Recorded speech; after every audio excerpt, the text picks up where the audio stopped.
Hola mis queridos hermanos, la gracia y la paz de nuestro Señor Jesucristo sea con ustedes. Un feliz santo sábado, me alegra mucho poder estar nuevamente aquí con ustedes, delante de ustedes, a través de su canal Fundación Las Delicias TV. Ya son cerca de 3 meses desde la última vez que nos encontramos a través de este canal y quiero agradecer muy sentidamente, muy especialmente a todas las personas que han estado preguntando por mí, a todas las personas que también bajo conocimiento han estado orando por este servidor, orando por la salud de mi persona. Gracias por eso. Hemos estado en un tiempo de mucha bendición, en un tiempo de crecimiento, en un tiempo también de múltiples y multiformes actividades en la buena obra de Dios. Y por eso doy las gracias y también las gracias por la oportunidad de poder estar nuevamente aquí delante de ustedes. Y qué privilegio, un sábado, el primer sábado de este mes de octubre. Y bueno, me propongo compartir con ustedes algo que es de una profunda necesidad en mi corazón, algo en lo que he estado meditando estos meses, entre otras cosas. También he estado ocupado con bastantes clases a nuestros estudiantes aquí en la institución. Y una de esas clases ha sido asociada al tema de las parábolas de Jesús, la vida y la enseñanza de Jesús. Así que ha sido muy hermoso y ese recorrido, el estudio de las parábolas, y particularmente hoy quiero compartir de una que ha sido de gran bendición para mi vida y que seguramente la conocen, pero hoy me propongo para compartirla desde una óptica quizás un poco más amplia. Voy a ir desde una óptica distinta. Entonces estoy feliz por eso. Igual hemos estado trabajando duro y muy pronto regresaremos con otra serie, una serie especial que estamos preparando en función de la gran necesidad que hay en nuestro pueblo asociado a un tema específico del que sabrán más muy pronto. Pero ahora quisiera invitarlos a que oremos. Vamos a orar para que nuestro Señor, nuestro buen Dios, nos asista, nos dirija en este espacio tan especial.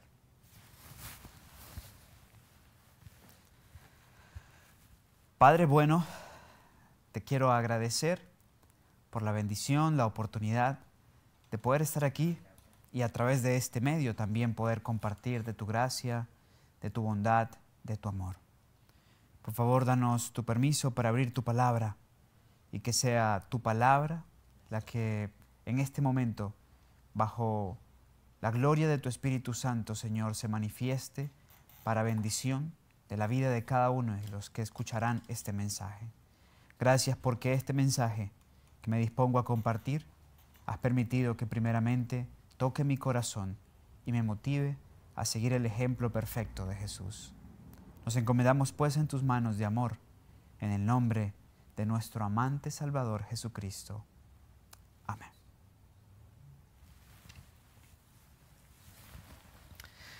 Bien, entonces ahora vamos a avanzar con el estudio de la palabra.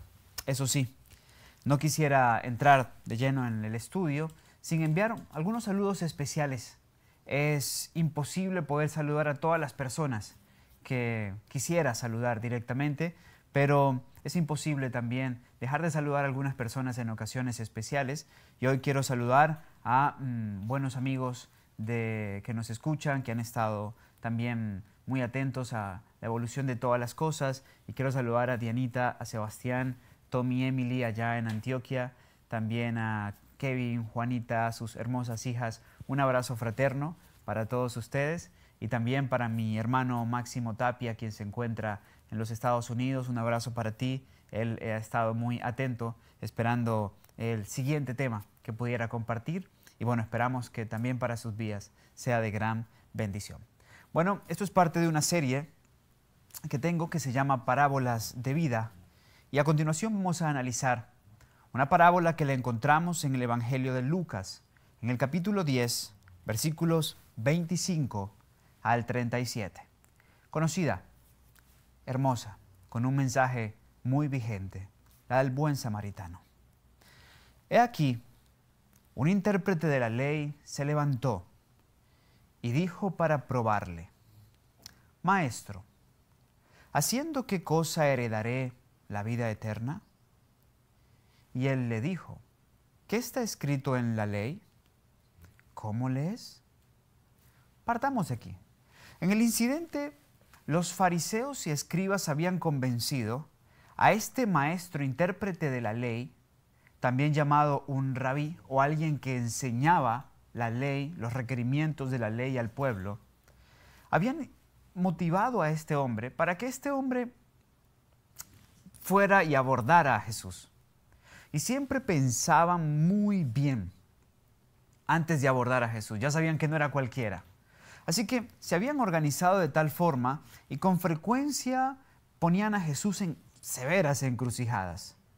En situaciones en las que si decía sí era culpable por algo, si decía no era culpable por otra cosa. Así que solo Jesús en su divina sabiduría podía salir bajo la dirección de Dios de esas circunstancias realmente complejas. Pero bien, aquí este maestro llega y pregunta, bueno, ¿qué haré para heredar la vida eterna? Jesús sabía que en la concepción de ellos, él era visto como una persona que no le daba importancia a la ley o que incluso tenía planes de abolir la ley. Jesús había dado abundante evidencia de que no era esa su intención. Entonces, a partir de esta pregunta intentan encontrar algún elemento para destruirlo. Sin embargo, lo que ellos no alcanzaban a medir era que este intérprete de la ley en realidad estaba inconforme también con las enseñanzas de los fariseos y escudriñaba las Escrituras y buscaba la verdad. Cuando él hace la pregunta a Jesús, ¿qué haré para heredar la vida eterna? Jesús le dice, ¿qué está escrito en la ley? ¿Cómo lees? Noten, porque con la respuesta de Jesús, Jesús responde con otra pregunta.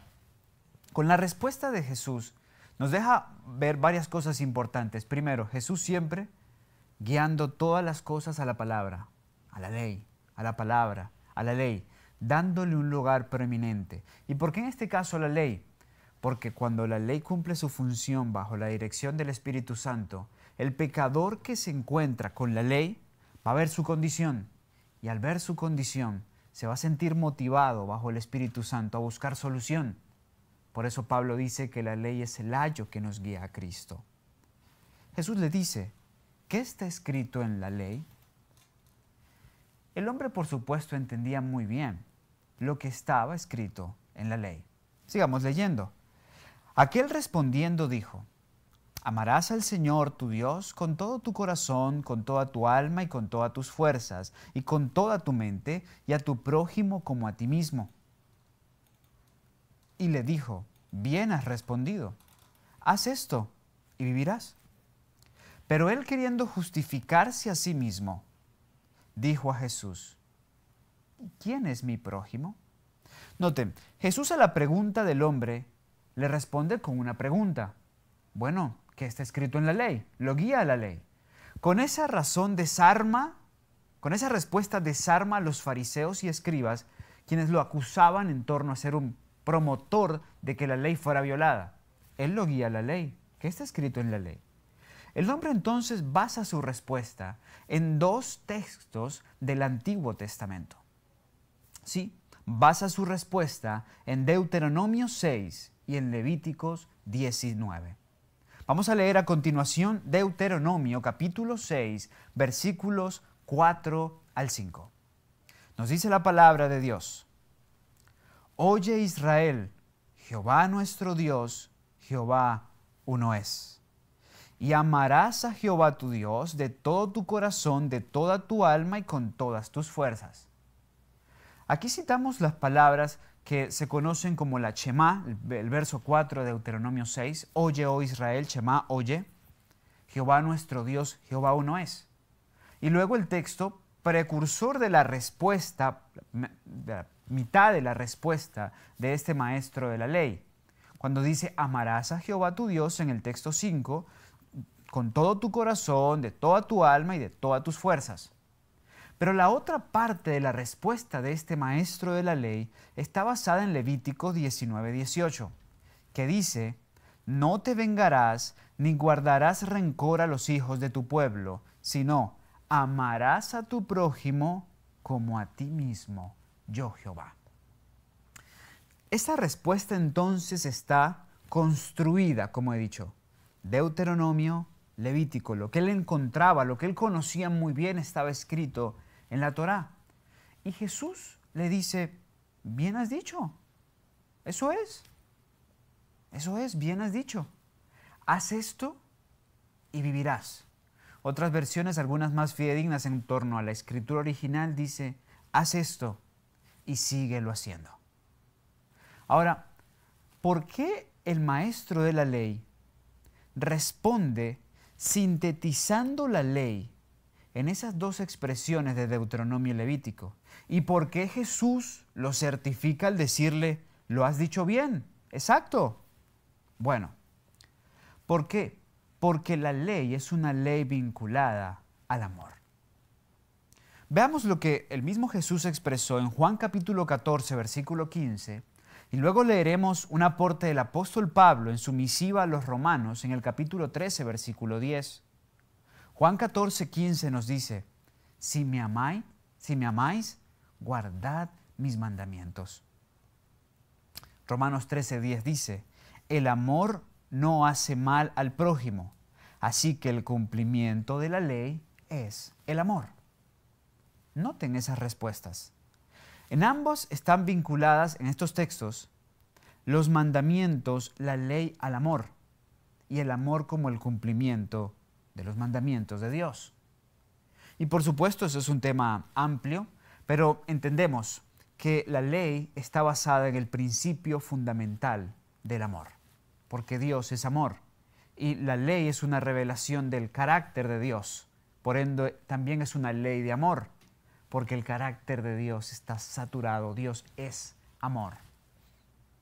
Ahora, Jesús dice, si me amáis, guardad mis mandamientos, para dejarnos claros que la obediencia a los mandamientos no es justicia propia ni amor propio, es solo posible cuando el amor de Cristo llena nuestro corazón y se convierte en lo que dice Pablo, lo que nos constriñe, lo que nos mueve.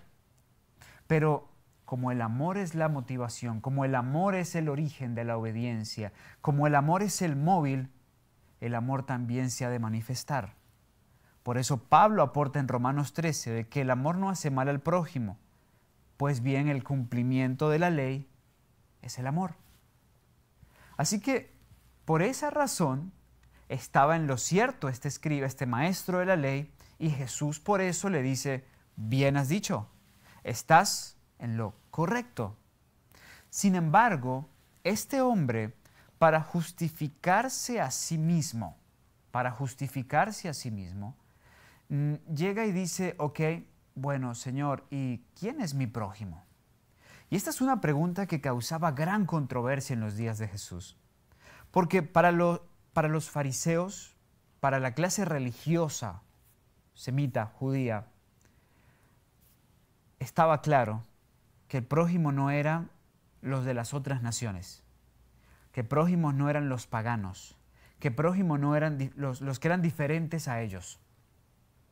Pero el gran conflicto era, bueno, en clase social dentro de los judíos mismos, quién era prójimo y quién no. Porque muchos de ellos no consideraban prójimo, aún dentro de los judíos, a aquellos que eran pobres, a aquellos que vivían en situaciones desfavorables, a aquellos que estaban bajo el flagelo de alguna enfermedad, en fin. Y como se desarrollaban diferentes debates al respecto, pero solo para definir entre ellos quién era prójimo y quién no, este maestro intenta justificarse, desviar la atención de su persona en ese punto y que no quedara tan mal parado delante del pueblo, y hace la pregunta, ¿quién es mi prójimo? Jesús pudo haber entrado en controversias. Jesús pudo haberle seguido la corriente, pero noten la propiedad con la que Jesús manejó el momento. Deseado de todas las gentes, página 461. Hago esa corrección. 461. Cometí ese error en la lámina, pero la recuerdo muy bien de memoria, es la paginación oficial. Dice, de nuevo Jesús rehusó ser arrastrado a una controversia. No denunció el fanatismo de aquellos que le estaban vigilando para condenarle, pero relatando una sencilla historia, expuso a sus oyentes un cuadro tal del sobreabundante amor celestial, que tocó todos los corazones y arrancó del doctor de la ley una confesión de la verdad. Luego nos dice, el modo de disipar las tinieblas consiste en dar entrada a la luz. La mejor manera de tratar con el error consiste en presentar la verdad. Es la revelación del amor de Dios lo que pone de manifiesto la deformidad y el pecado de la egolatría. Noten, este último principio es maravilloso porque nos revela parte de lo que Jesús siempre consideraba al abordar cualquier situación. El modo de disipar las tinieblas es la luz. La mejor manera de tratar con el error es presentar la verdad. Así que Jesús no entró en controversias, no entró en los elementos propios en los que ellos se movían. Fue directamente con una historia sencilla, que ya verán, no era ficticia, era real, y ahí, dentro del público que lo escuchaba, se encontraban varios de los protagonistas de esa historia. Ahora bien, Jesús cuenta una historia. Y a partir de esa historia donde se proponía revelar la verdad, revelar con mucha certeza quién es el prójimo y cuál es nuestro deber hacia él, así Jesús entonces desarrolla lo que viene a continuación. Y volvamos entonces a esos textos, porque nos dice lo siguiente. Sigamos en la lectura de Lucas 10. A la pregunta, ¿quién es mi prójimo?, Jesús responde, un hombre descendía de Jericó y cayó en manos de ladrones, los cuales le despojaron e hiriéndole se fueron, dejándole medio muerto. Aconteció que descendió un sacerdote por aquel camino, y viéndole pasó de largo. Asimismo un levita, llegando cerca de aquel lugar, y viéndole pasó de largo. Pero un samaritano que iba de camino vino cerca de él, y viéndole fue movido a misericordia. Y acercándose vendó sus heridas, y echándoles aceite y vino, y poniéndole en su cabalgadura, lo llevó al mesón, y lo cuidó. Otro día, al partir, sacó 2 denarios, y los dio al mesonero, y le dijo, cuídamele, y todo lo que gastes de más, yo te lo pagaré cuando regrese. ¿Quién pues de estos 3 te parece que fue el prójimo del que cayó en manos de los ladrones? Él dijo, el que usó de misericordia con él. Entonces Jesús le dijo, ve y haz tú lo mismo. Interesante. En el marco presentado en la parábola, Jesús cuenta una historia real, insisto, no ficticia. ¿Cómo lo sé? Porque noten a continuación lo que dice la inspiración en la página 462 del Deseado de todas las gentes. 462 del Deseado de todas las gentes. Nos dice así, esta no era una escena imaginaria, sino un suceso reciente, conocido exactamente como fue presentado.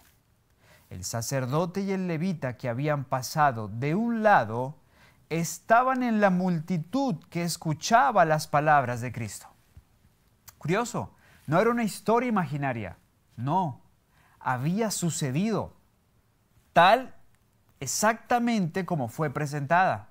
Y es más, parte de los personajes, en este caso antagónicos, pero importantes en el relato de la historia, están presentes mientras Jesús contaba la historia. El sacerdote y el levita. Bueno, a continuación, y quiero que estén muy atentos, les mostraré un mapa y sé que lo pueden ver en sus pantallas allí. Es un mapa de la tierra de Palestina para los días de Jesús. Y creo que logran ver una línea verde marcada como de camino que marca el paso de Jerusalén a Jericó. Ahora bien, esa línea continúa porque quiero explicarles además, van a ver unas líneas verdes y otra roja en sus pantallas. La línea roja era el camino directo que iba de Jerusalén a Galilea. Pero era un camino que no tomaban los fariseos, que no tomaban los escribas, por su odio a los samaritanos, porque para llegar a Galilea, en el camino directo desde Judea, tenían que pasar por Samaria. Pero como detestaban la tierra de los samaritanos y todo lo que tenía que ver con ellos, cambiaban un viaje de unos pocos kilómetros por uno de muchos más kilómetros, así que entonces este otro era un camino muy activo, el verde, que iba de Jerusalén, bordeando Betania, descendiendo a Jericó, luego descendiendo, cruzando el río Jordán hacia la región de Perea y por Perea subiendo toda esa zona, bordando Gadara, para finalmente volver a cruzar el río Jordán y ahí sí llegar a Galilea. Interesante, muy interesante, mis queridos hermanos, lo que el sectarismo, lo que el fanatismo, lo que el nacionalismo puede llevarnos a hacer. Un viaje de unos pocos kilómetros convirtió en un viaje de muchos más kilómetros, solo para evitar pasar por las tierras de gente que consideraban indignos, inmerecedores, que ni siquiera eran mencionados, porque eran innombrables, se cuidaban de mencionar hasta la palabra Samaria, samaritano.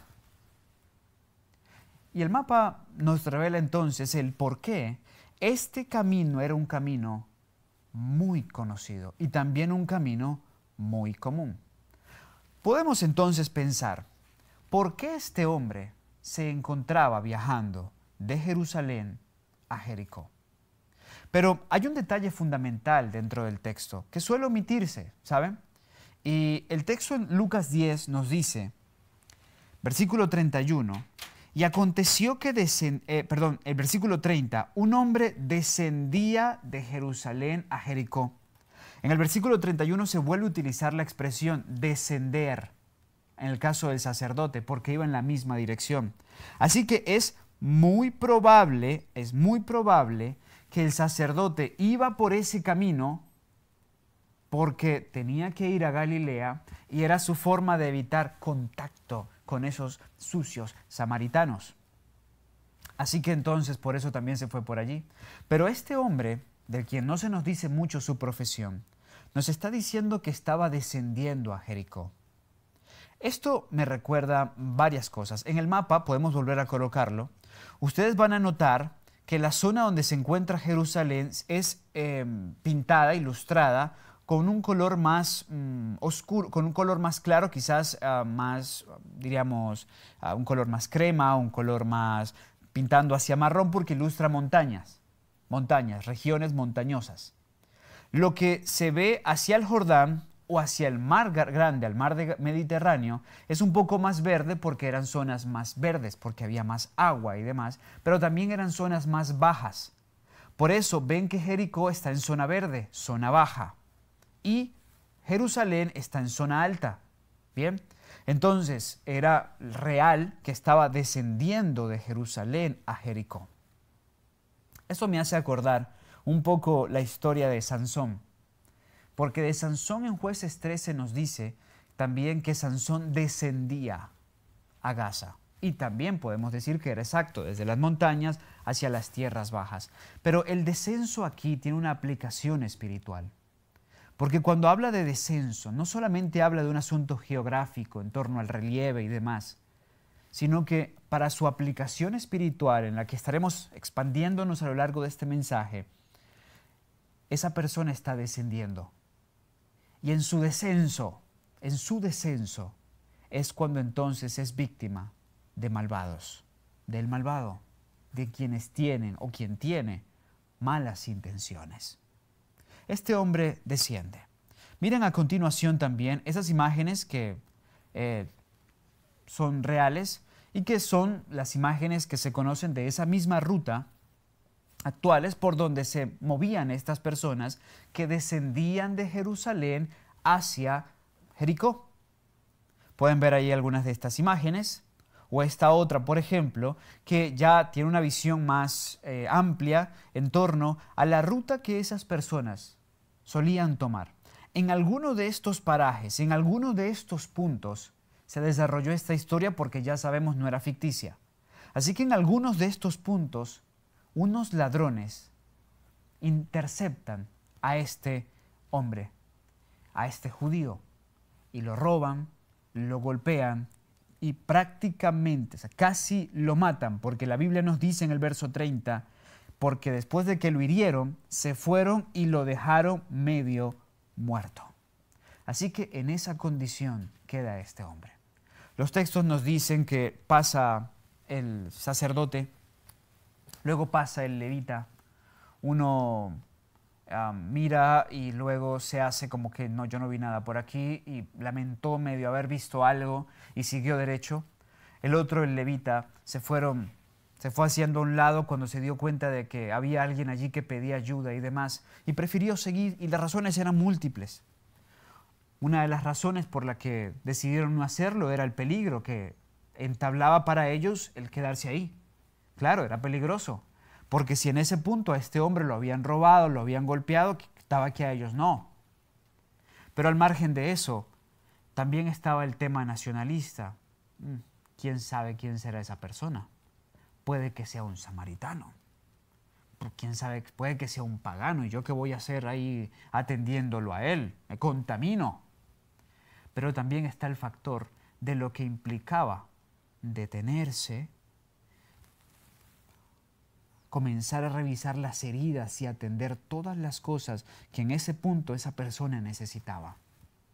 Así que prefirieron autoengañarse, fingir que no habían visto, tomar otro camino y dejarlo allí, a ese hombre, a su propia suerte.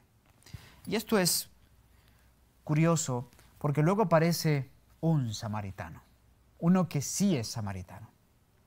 Y para él también implicaba peligro. Para él también implicaba un asunto de contienda nacionalista. Cuando Jesús se encuentra con la mujer samaritana, en el libro de Juan capítulo 4, nos dice la Escritura, pueden buscarlo en sus Biblias, no lo coloqué en la presentación, viene a mi mente en este momento, que la samaritana, cuando Jesús le pide agua, la samaritana le dice, Juan capítulo 4, versículo 9, entonces la mujer samaritana le dijo, ¿cómo es que tú siendo judío me pides a mí de beber, que soy mujer samaritana? Porque los judíos no tienen trato con los samaritanos. Es decir, ella como samaritana era consciente, y por supuesto este hombre también, de la contienda, de los insultos, del oprobio, del conflicto entre samaritanos y judíos. Y este hombre también sabía muy bien que si era él el que se encontraba en esa condición, muy probablemente los judíos ni lo iban a tomar, lo iban a escupir, lo iban a dejar a su suerte allí. Pero ninguna de esas cosas importó, porque la Biblia nos dice en Lucas capítulo 10 que fue movido a misericordia. Nos dice el verso 33, pero un samaritano que iba de camino vio a donde él estaba y cuando lo vio, tuvo compasión de él. Cuando un ser humano tiene compasión de alguien, es una manifestación de que un poder superior obra en su corazón. Independientemente de su procedencia, de su origen, el ser humano no sabe amar. Y la única fuente auténtica, genuina de amor es Dios. Si se manifiesta amor auténtico en su corazón, independientemente de su color, su nacionalidad, su ismo, si se manifiesta amor en su corazón, si es movido a bondad y misericordia, es una evidencia de que Dios está tocando ese corazón. Pues sólo así se puede manifestar el amor. Pero este samaritano no alcanzaba a entender que él era en realidad un símbolo de alguien mucho mayor que hace una obra mucho mayor. Deseado de todas las gentes, página 464 y 465. Lean conmigo.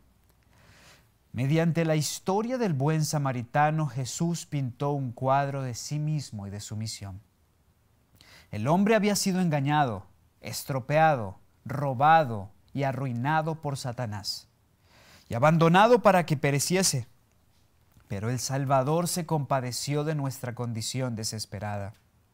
Dejó su gloria para venir a redimirnos. Nos halló a punto de morir y se hizo cargo de nuestro caso. Sanó nuestras heridas, nos cubrió con su manto de justicia, nos proveyó un refugio seguro e hizo completa provisión para nosotros a sus propias expensas.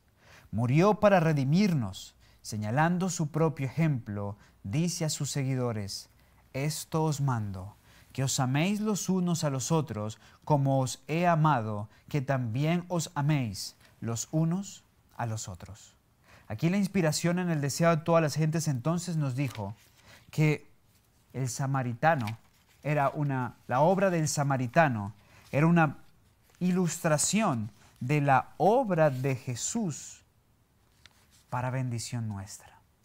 La misma inspiración en el libro Palabras de Vida del Gran Maestro, página 315, nos dice así: el samaritano representa a Cristo. Bien, sin duda, nosotros, y yo no sé tú, yo puedo decir yo, seguro. Digo no sé tú porque todo depende del grado de convicción de pecado que tengas. La palabra nos dice en Isaías 53, versículo 6, todos nosotros nos descarriamos como ovejas, cada cual se apartó por su camino, mas Jehová llevó en él el pecado de todos nosotros. Todos hemos entrado en un camino de descenso espiritual. Todos en algún punto hemos pecado de alguna forma u otra. Y yo sé que es muy fácil magnificar el pecado de otro y minimizar el tuyo. Y yo sé que es muy fácil señalar a diestra y siniestra. Yo sé que es muy fácil señalar a cualquiera. Pero si el Espíritu Santo ha trabajado en tu corazón, tú eres consciente que tú eres un pecador. Y no vas a minimizar tu pecado. Porque lo que vimos en la última serie que compartí en cuanto a la ley de libertad, en cuanto a la ley de Dios, cuando uno entiende la espiritualidad de la ley, logra comprender que es pecador y que su pecado es grande y merita un remedio muy grande, un Salvador grande, tal como el de cualquier otro. En nuestro camino de descenso hemos sido heridos. La profecía lo había anunciado. La simiente de la mujer sería herida en el calcañar. Y esto no solamente se cumplió en Jesús, todos nosotros hemos sido heridos en el calcañar. Y el veneno del pecado nos ha alcanzado. Todos hemos sido por el ladrón que viene a hurtar y a destruir. Jesús se refirió a Satanás en el Evangelio de Juan justamente como un ladrón. ¿Sí? ¿Sabían ustedes eso? Porque mientras él habla justamente en torno al tema de la oveja y el buen pastor, en Juan capítulo 10, él hace énfasis justamente a eso. De hecho, Juan capítulo 10, versículo 10 nos dice: el ladrón no viene sino para hurtar y matar y destruir, pero yo he venido para que tengan vida y para que la tengan en abundancia. El ladrón es el enemigo de las almas. Y claro que nos ha golpeado. Yo no lo digo como un acto político. No lo digo como mera palabrería o verborragia. Lo puedo decir con convicción. Yo soy muy consciente de mi pecado. Yo soy muy consciente de que he descendido de Jerusalén a Jericó y de que el enemigo me ha golpeado. No sé si tú eres consciente de eso. No sé en qué punto de tu vida eres consciente de eso. No sé si el Espíritu Santo ha podido convencerte de tu profunda necesidad de un buen samaritano. El enemigo nos ha herido, pero aquí llegó Jesús. Nos halló en el punto de morir. Se hizo cargo de nuestro caso, sanó nuestras heridas, nos cubrió con su manto de justicia, nos proveyó un refugio seguro e hizo completa provisión para que nosotros pudiésemos ser rescatados a sus expensas. Tanto es así que bíblicamente los símbolos que están implícitos en la historia tienen una connotación vinculada, asociada a Jesús. Y vamos a esta profecía del Antiguo Testamento que se encuentra en Joel, capítulo 2, versículo 19. El científico Peter Stanner escribió una vez: para que una persona pueda cumplir en su vida 8 profecías mesiánicas, la probabilidad es de 1 en 100.000 billones. 8 profecías. Jesús cumplió todas las del Antiguo Testamento, que son más de 100. Una de ellas, Joel 2:19. Por eso sé, Él es mi Salvador. Él es mi buen samaritano. Dice Joel 2:19, Jesús responderá Jehová y dirá a su pueblo: he aquí yo os envío pan, mosto y aceite, y seréis saciados de ellos, y nunca más os pondré en oprobio entre las naciones. Pan, vino, dice otras versiones, y aceite.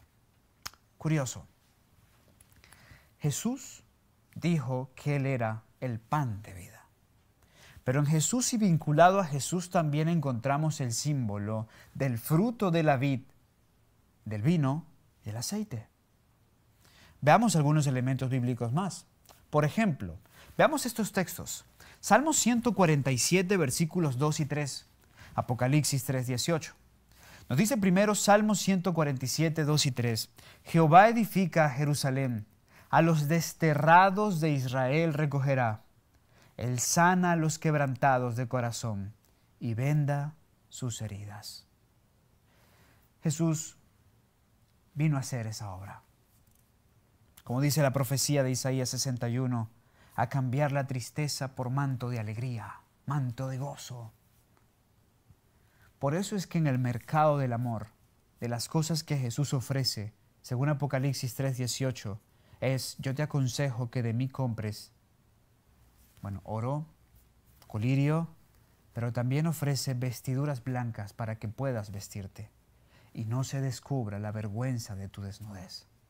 Todos los que hemos sido heridos por el pecado, los que hemos sido heridos por Satanás, el ladrón que viene a hurtar y destruir, quedamos tan expuestos que se puede ver la vergüenza de nuestra desnudez.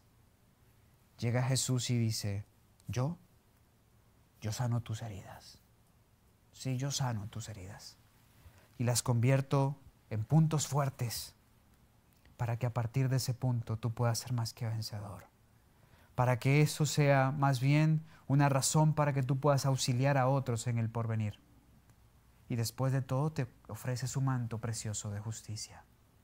¿Notan algo hermoso? Jesús cubriendo nuestra desnudez. Jesús asegurándose de que nuestra herida sea sanada. No olvidemos que por su llaga fuimos nosotros curados, dice Isaías 53:5. Maravilloso mensaje de salvación. Precioso Salvador. Esto cumplido en Jesús, porque es lo primero que hizo el samaritano: atender, vendar sus heridas. Pero a la vez utiliza vino y utiliza aceite. Por lo general, permítanme explicarles, el vino y el aceite solía usarse juntos, se cruzaba, se mezclaba un poco para colocarlo sobre las heridas. A veces otras partes se utilizaba por separado, dependiendo la necesidad. Se colocaba el vino primero por su acción antiséptica, pero luego el aceite por su acción emoliente, ¿okay? Porque facilitaba la cicatrización. Jesús también está vinculado a estos símbolos bíblicos. Por ejemplo, Mateo 26, 27 al 29, en el marco de la Cena del Señor, leemos: y tomando la copa, y habiendo dado gracias, les dio, diciendo: bebed de ella todos, porque esto es mi sangre del nuevo pacto, que por muchos es derramada para remisión de los pecados. Y os digo que desde ahora no beberé más del fruto de la vid, hasta aquel día en que lo beba de nuevo con vosotros en el reino de mi Padre. Jesús ilustró el fruto de la vid, su sangre, con su sangre. Sí, por eso el vino antiséptico, para evitar que la herida se infecte, para evitar que la contaminación prolifere, que el tejido ya se haga necrótico. la sangre de Jesús, el perdón que ofrece Jesús. ¿No es maravilloso, hermanos? ¿No es maravilloso nuestro buen samaritano? Hoy te ofrece su sangre. Insisto, no sé en qué engaño quieras vivir en cuanto a tu condición, pero es maravilloso, ¿saben? Ese vino es especial. Es el que imposibilita que la llaga putrefacta del pecado se siga extendiendo. Pone la base, el perdón, para que luego el aceite comience a hacer la obra de cicatrización. Y es lo que nos permite reinterpretar nuestra caída, reinterpretar nuestro pecado, reinterpretar el golpe, lo que nos hicieron, lo que hicimos, lo que vivimos, en fin, para que a partir de ese punto podamos crecer en el ejercicio como hijos de Dios, siendo bendición. Miren esta profecía del Antiguo Testamento, Salmo 133. Mirad cuán bueno y cuán delicioso es habitar los hermanos juntos en armonía. Es como el buen óleo sobre la cabeza, el cual desciende sobre la barba de Aarón, y baja hasta el borde de sus vestiduras, como el rocío de Hermón, que desciende sobre los montes de Sión, porque allí envía Jehová bendición y vida eterna. Noten, esto es una profecía de lo que ocurrió el 5 de Sivan del año 31, el día de Pentecostés. Ese día Jesús fue entronizado, comienza su ministerio en el lugar santo, y Él es lleno del Espíritu Santo, y el Espíritu Santo desciende desde su cabeza, el óleo, y baja por la barba, hasta el borde de sus vestiduras, hasta el estrado de sus pies, donde se encontraban aquellos 120 que estaban en el aposento alto, y que recibieron de ese aceite, que no solo ayudó a cicatrizar definitivamente sus heridas, sino que a la vez los empoderó. Y eso hace el aceite. Y eso es parte del beneficio que obtenemos de nuestro Señor. Por eso no sé tú, puedes decir como el salmista en el Salmo 103, bendice alma mía a Jehová y no olvides ninguno de sus beneficios. Él es el que perdona todas tus iniquidades, expresión absoluta, todas. El que sana todas tus dolencias. El que rescata del hoyo tu vida y te corona de favores y misericordia. El que sacia de bien tu boca de modo que te rejuveneces como el águila. Ese es nuestro Dios. La Biblia se deleita en hablarnos de lo hermoso de ese Salvador. Pero ¿saben? El ejemplo de Jesús, lo que hace Jesús, entre otras cosas, es un estímulo. Es una invitación a que todos los demás sigamos su ejemplo. Porque esa obra de amor somos llamados a multiplicarla. Incluso no solamente con las personas. Parto con esto. Hasta para los animales en la ley de Dios se había hecho provisión. Les doy un ejemplo. Éxodo 23, 4 y 5. Si encontrares el buey de tu enemigo o su asno extraviado, vuelve a llevárselo. Si vieres el asno del que te aborrece caído debajo de su carga, ¿le dejarás sin ayuda? Antes bien le ayudarás a levantarlo. Hasta para los animales había provisión de misericordia, de amor. Y Dios dijo, no los vas a maltratar, lo has de cuidar. Y si todos tuviéramos esto muy, muy presente, creo que muchos profesos cristianos que maltratan a los animales, que se prestan para la obra de sufrimiento de los animales, no lo harían, porque serían conscientes que aún por eso tendrán que dar cuentas a Dios. Pero voy aún más allá. Si el amor de Cristo reinara en sus corazones, sin duda, el impulso de su corazón no fuera maltratar a ninguna especie, sino amarlos como parte de la creación de Dios. Y si esto con los animales, ¿cuánto más vosotros, dice Jesús, que valéis más? Palabras de vida del Gran Maestro, página 318. Nos dice la palabra de Dios. El amor es la base de la piedad. Cualquiera que sea la profesión que se haga, nadie tiene amor puro para con Dios a menos que tenga amor abnegado para con su hermano. Pero nunca podremos entrar en posesión de ese espíritu tratando de amar a otros. Lo que se necesita es que esté el amor de Cristo en el corazón. Cuando el yo está sumergido en Cristo, el amor brota espontáneamente. La plenitud del carácter cristiano se alcanza cuando el impulso a ayudar y beneficiar a otros brota constantemente de adentro. Cuando la luz del cielo llena el corazón y se revela en el semblante. Para mí, impactante cita. El amor es la base de la piedad. Si no hay amor, puede haber profesión, pero no hay piedad. Profesión es una cosa distinta a la piedad, cuando el amor no es lo que los hace uno en realidad. Pero nosotros no podemos amar, no es natural amar para nosotros. Para nosotros es natural ser ególatras, egoístas. Pero cuando el amor de Cristo se manifiesta en nuestro corazón, es nuestro móvil, lo que nos alienta, lo que nos estimula, entonces, sumergidos allí, estos actos de amor brotarán. La profeta dice espontáneamente.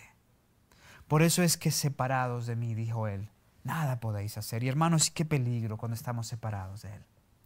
Oigan, mis errores más grandes, el corazón en la mano, les digo, mis errores más grandes los he cometido no sirviéndole al diablo con conciencia, no, sirviéndole a Dios.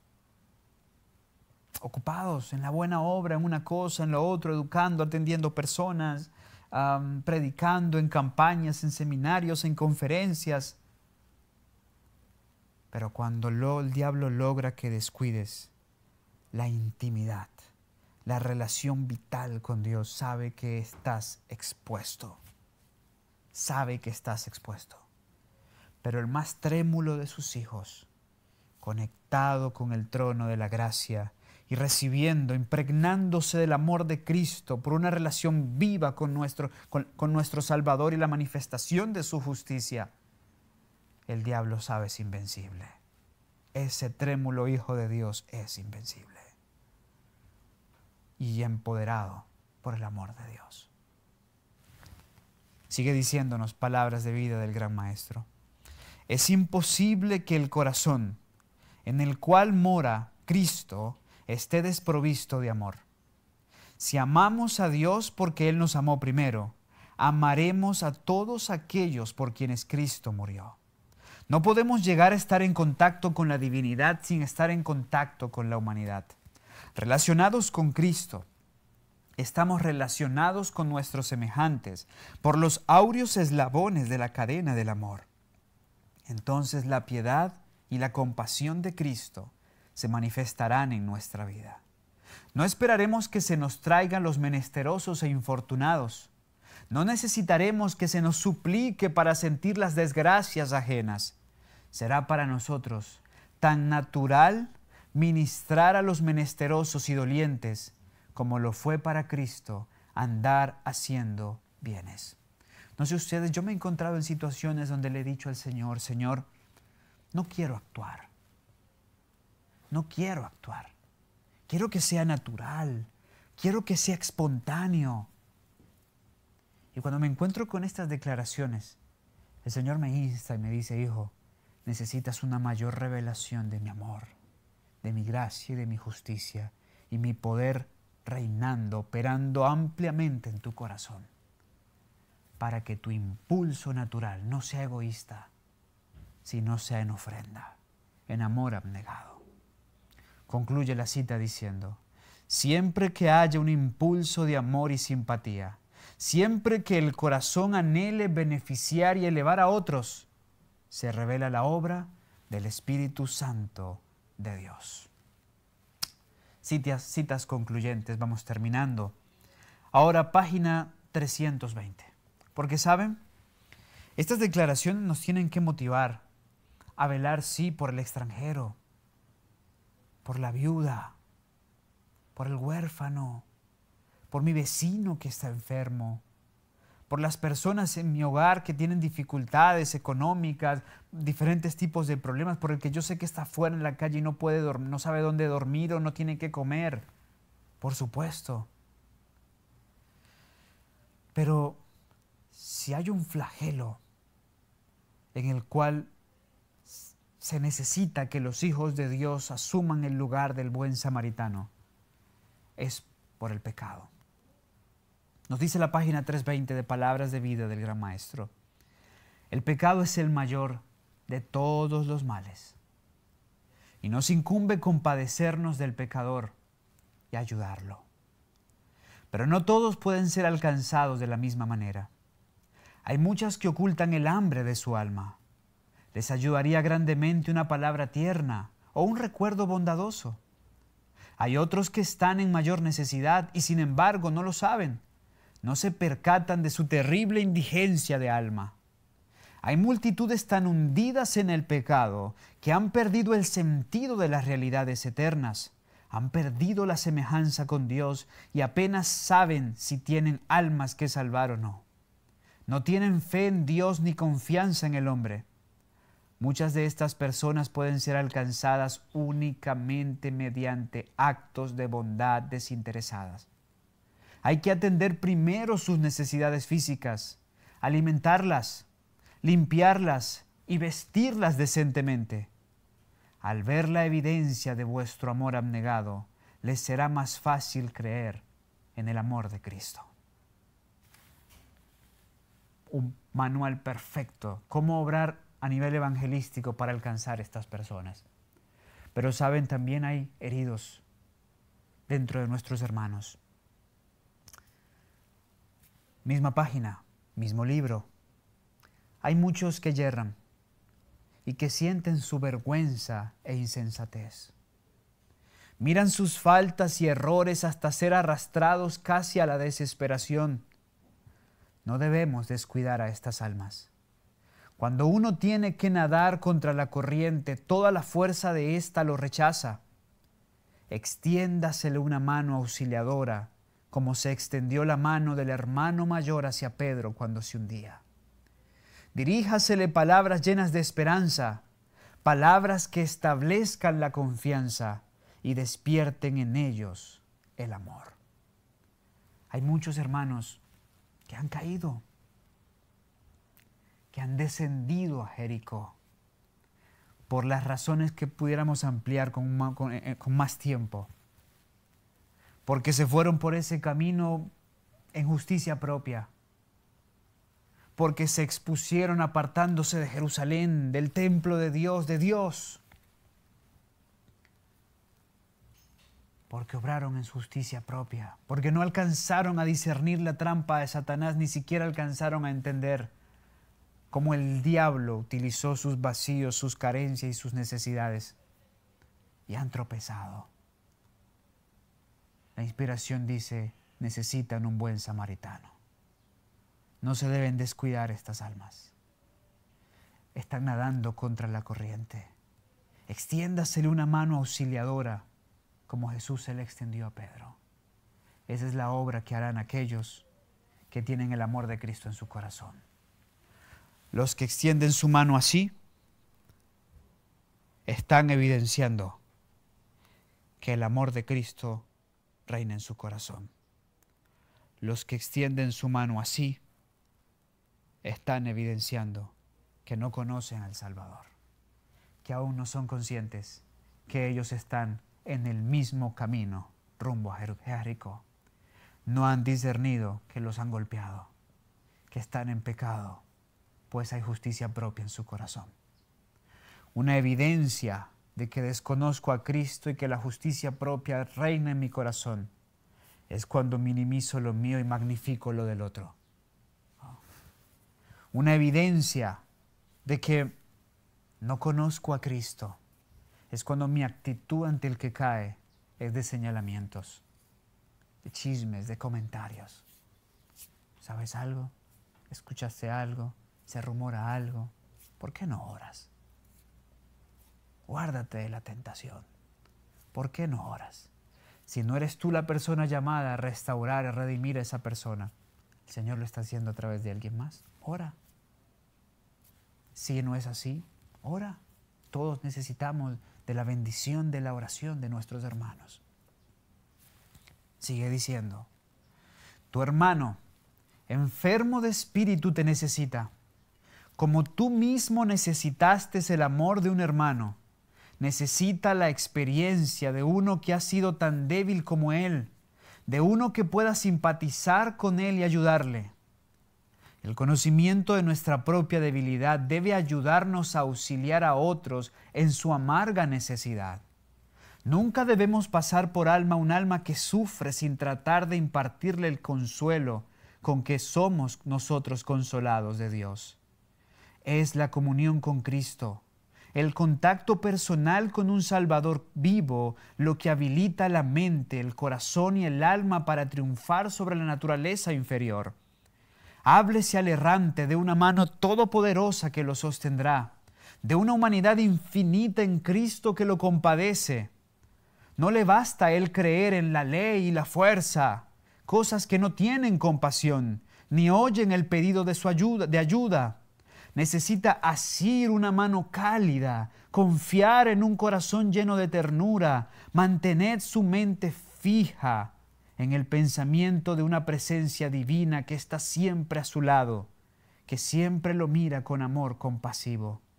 Invitadlo a pensar en el corazón de un Padre que siempre se entristece por el pecado, en la mano de un Padre que está todavía extendida, en la voz de un Padre que dice: ¿Os forzará alguien mi fortaleza? Haga conmigo paz. Sí, haga paz conmigo.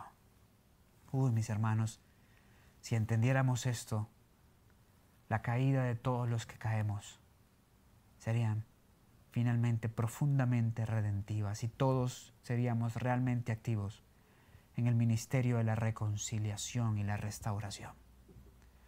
Por lo general hacemos todo lo contrario, a la luz de lo que expresa esta declaración. Señalar aquello que no tiene ni compasión ni puede atender su pedido de ayuda. La ley y la fuerza. Eso es lo que suele hacerse.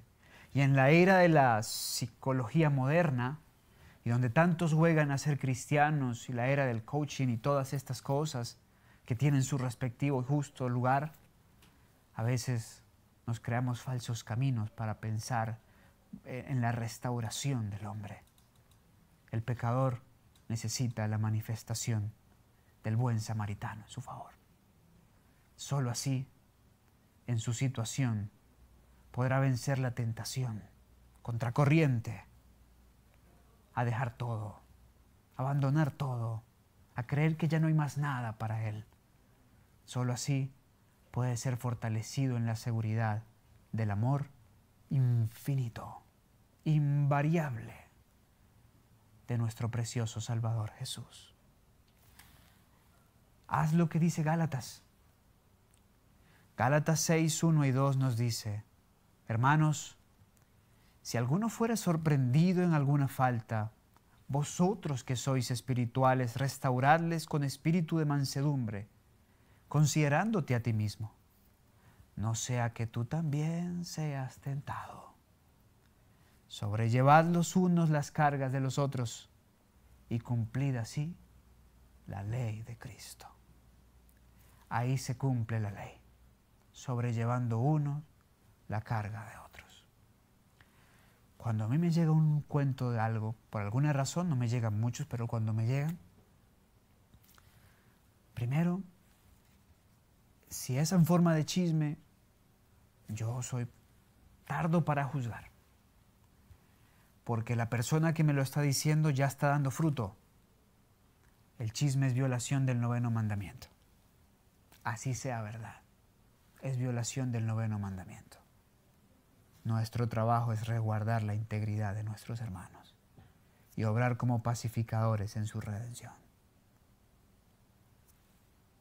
Ya el que habla mal de alguien está dando fruto. Ojo con eso. Segundo, invitarles a orar. Tardos para juzgar, entendiendo que yo para qué me voy a poner a hablar de esa persona, a multiplicar lo que no debe multiplicarse, lo que antes que sumar hay que restarle. Y a la vez, cuando yo soy consciente de mi fragilidad y de mi debilidad y de que mañana puedo ser yo. ¿Y de qué es ley? Porque el que habla mal de uno puede hablar mal de cualquiera. Muy probablemente esa misma persona luego va a hacer lo mismo conmigo. Yo prefiero guardar silencio y sobrellevar las cargas de otros como algunos en el amor de Cristo llevan las mías, para que así se cumpla la ley de Cristo. Terminemos, hermanos, con el deseado de todas las gentes y primera de Juan. Deseado de todas las gentes, página 466. Y cuando los hijos de Dios manifiestan misericordia, bondad y amor hacia todos los hombres, también atestiguan el carácter de los estatutos del cielo. Dan testimonio de que la ley de Jehová es perfecta, que vuelve el alma. Cualquiera que deja de manifestar este amor, viola la ley que profesa reverenciar. Por el sentimiento que manifestamos hacia nuestros hermanos, declaramos cuál es nuestro sentimiento hacia Dios. El amor de Dios en el corazón es la única fuente de amor al prójimo. Por eso bien escribió Juan, quien entendía bastante el tema del amor. Primera de Juan 4, 19 al 21. Nosotros le amamos a Él, porque Él nos amó primero. Si alguno dice yo amo a Dios y aborrece a su hermano, es mentiroso. Pues el que no ama a su hermano a quien ha visto, ¿cómo puede amar a Dios a quien no ha visto? Y nosotros tenemos este mandamiento de Él: el que ama a Dios, ame también a su hermano. Hoy, el mundo necesita la revelación de buenos samaritanos. No es natural para nosotros serlo, no. Y mucho menos en esta era donde el amor por la multiplicación de la maldad se ha enfriado. Pero el mundo necesita la revelación de los hijos de Dios. ¿Estás tú dispuesto? La clave está revelada. Necesitamos conectarnos con la fuente de amor. Y la única fuente de amor es Dios. Y en el amor de Dios creceremos en el amor a nuestro prójimo.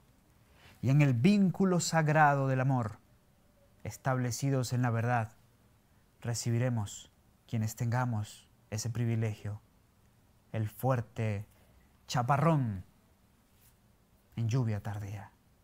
Y saldremos juntos a iluminar la tierra con la gloria de Dios. La gloria de Dios solo se manifiesta en el amor abnegado. Es mi necesidad también. Es una de mis tantas necesidades. Y hoy clamo a Dios por eso, porque quiero amar.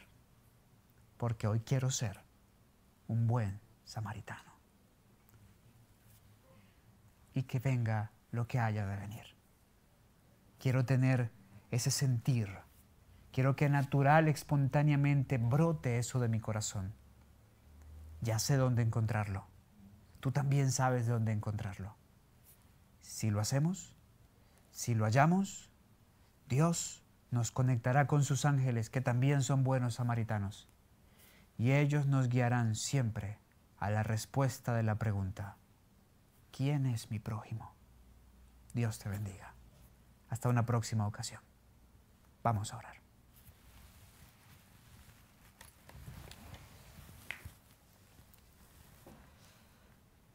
Padre Celestial, en esta hora te agradezco por tu palabra, por tu estímulo constante. Agradezco por Jesús, mi buen samaritano, el que venda, el que sana, el que cura, el que pone vino para evitar la infección y aceite para facilitar la cicatrización. Aquel mismo que nos ha puesto bajo resguardo, que tiene todos los agentes celestiales, quien ha desarrollado una iglesia para que en ese marco nos podamos estar resguardados. Aquel mismo que ha continuado con su labor, que dejó una paga, pero que prometió volver muy pronto para pagarle a cada uno según su obra. y pronto volverá para pagarle a todos aquellos que han atendido a los dolientes, a los menesterosos, y pronto volverá para pagar a todos aquellos que lo atendieron a Él en la persona del prójimo. Sea esto motivación y luz para nuestro corazón. En el nombre de Jesús. Amén. Este video y las demás producciones que ustedes pueden disfrutar a través de nuestras plataformas son en parte gracias al aporte que personas como tú hacen a este ministerio. Queremos invitarte a que sigas apoyándonos para que el mensaje de Dios cada vez pueda llegar más lejos y con más amplitud. Recuerda, tu aporte hace avanzar la obra. Fundación Las Delicias TV, un estilo de vida.